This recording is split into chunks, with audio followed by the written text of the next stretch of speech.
There has to be something that would cause someone to say, I would rather have you as my investor than all these other really impressive options that I have. And like, once you understand what that is, then you want to spend all your time there. And that home ground advantage will eventually grow. So I know you interviewed Nicole Quinn, one of my partners at Lightspeed recently.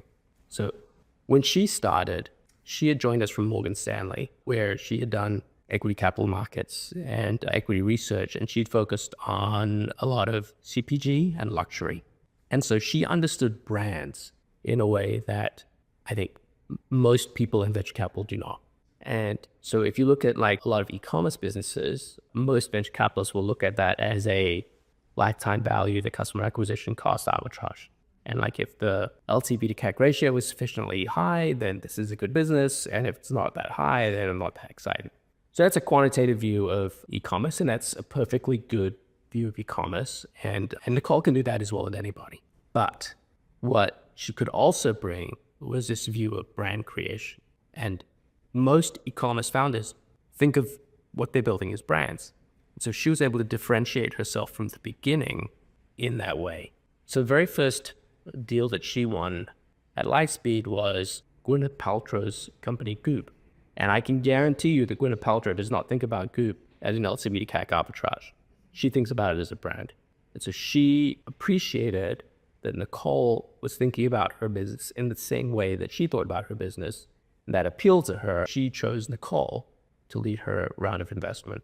And what that did was allowed Nicole to expand her areas of expertise, her home ground advantage, to now include how a celebrity-led or a influencer-led business could be built. Yeah. And so then when Lady Gaga comes along and she is building house brands, Nicole is able to win that because she has perspective on how to build influencer-led brands already. And then when Cameo comes along and they're building a marketplace around influencers, Nicole's able to win that deal because she brings this multiple influencer, multiple celebrity-led perspective for how to build business. And now she knows something about marketplaces. So then she can go on and win marketplace deals. So her home ground advantage is expanding as her portfolio expands. But it had to start with a place where she was special, where she was different, where she was differentiated from everybody else.